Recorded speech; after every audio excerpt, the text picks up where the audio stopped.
What's up everyone, welcome back to the channel and welcome to a quite windy day here in Stockholm. And because it's so cold and windy and it's still winter, I decided that the best cars to drive in this kind of weather are gonna be SUVs, unfortunately. But worry not, because these two behind me both have twin turbo V8s under the bonnet, and they both produce in excess of 500 horsepower and 700 Newton meters of torque. So without further ado, let's run through the specs.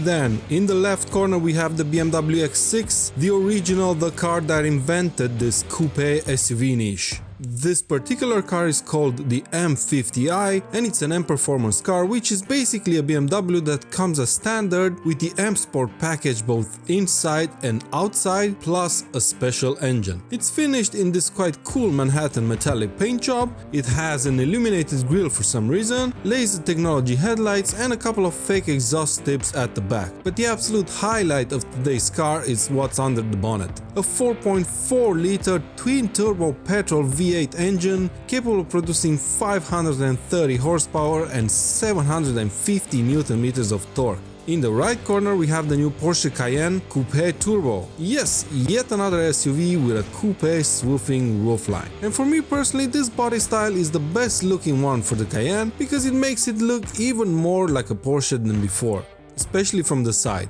This is no ordinary Cayenne though, it's the turbo version, and it's got something quite special under the bonnet. A 4-liter twin-turbo petrol V8 engine that can produce 550 horsepower and 770 Newton meters of torque. The car I'm driving today rides on 21-inch RS Spider design wheels, and it features the 10,000 euros lightweight package, which gets you a carbon roof, carbon diffuser, a sports exhaust with silver tips, 22-inch wheels that aren't fitted to this particular model, and a slew of interior upgrades. Now before we drive these beasts, let's hear them roar.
So we're now driving the BMW X6 M50i, and we're gonna talk about the similarities between the two cars. And the first obvious one is the exterior design, because both of them are coupe SUV. This car being the one that created this whole genre, and the Porsche Cayenne being the last one to follow. I personally prefer this style of an SUV compared to the regular and more boxy designs, but I guess it depends on the person, right? Okay, now the second thing these two cars both share are twin turbo V8s under their bonnets. This car has a 4.4 liter twin turbo V8 under the bonnet that's capable of producing 530 horsepower and 750 Newton meters of torque. It's crazy fast.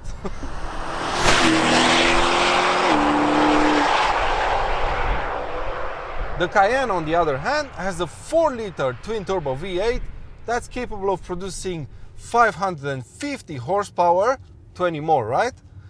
And 770 Newton meters of torque. Also 20 Newton meters more than the X6.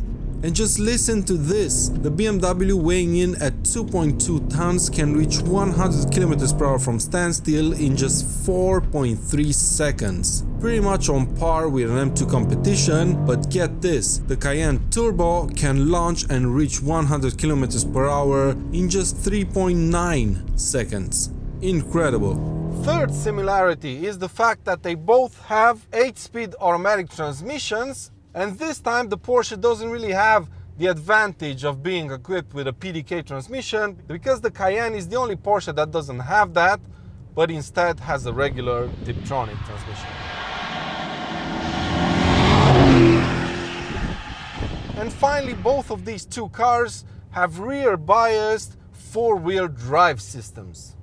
Both systems are fantastic, they make the cars grip very well to the road, and they manage to put all the power to the road that these two monsters are capable of producing. Now let's jump into the Porsche and talk differences.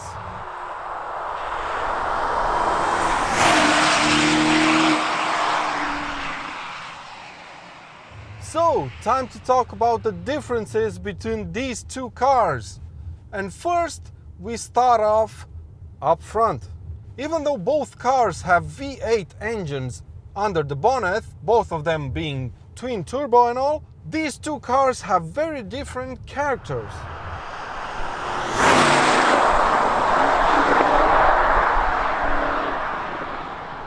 And even though the Cayenne has a smaller displacement engine, it produces more power and more torque than the X6, and therefore it's faster to 100 km/h from standstill. And you can feel that as soon as you floor the throttle.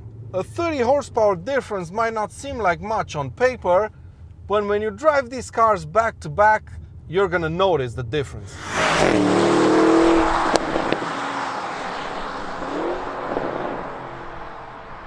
That being said, let's get back to the difference between the characters of these two cars.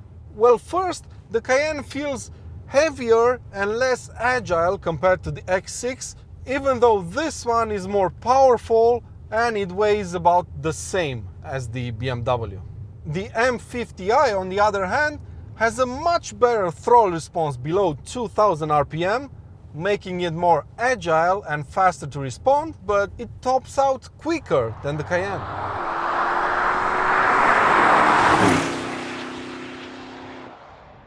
And finally, the last difference I found between these two cars is the comfort level. Don't get me wrong, these cars are supremely comfortable, but when you drive them back to back, the BMW suspension feels less refined. I don't know why, but the M50i suspension seems to be reacting to everything going on the road. This behavior is quite weird, and you only notice it if you really pay attention to what's going on. Compared to a 3 Series or even a 5 Series, for example, the X6 is just at a different level comfort-wise. It's so much better.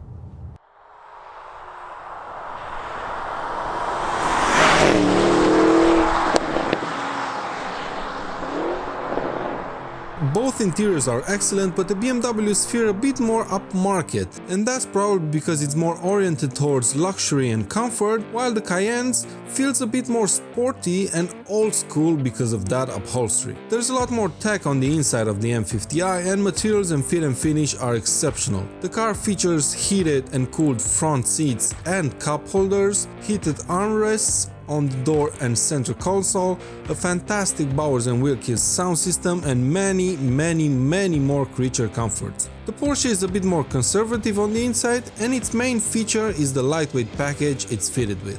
That gets you these carbon fiber inserts over here, this awesome Alcantara GT steering wheel that's electrically operated and heated, then you have the Alcantara roof and this gorgeous old school looking upholstery.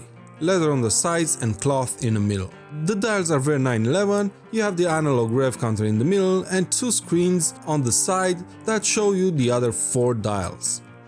So, conclusion time, which of these two cars is best? Well, objectively, I have to say it's the BMW.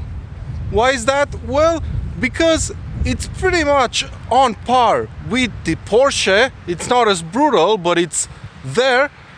But it costs around 50,000 euros less. And we can't just skip over that element just because we love Porsches. But for me personally, it's the Porsche. Why is that? Well, it's just more brutal when you put your foot down. It's a bit more special on the inside. And again, I might be in the minority here, but I prefer this car's design to the BMW. But that's been it for today's video, my friends. I really hope you've enjoyed it. Please give it a thumbs up if you have, and make sure you subscribe for plenty more videos to come.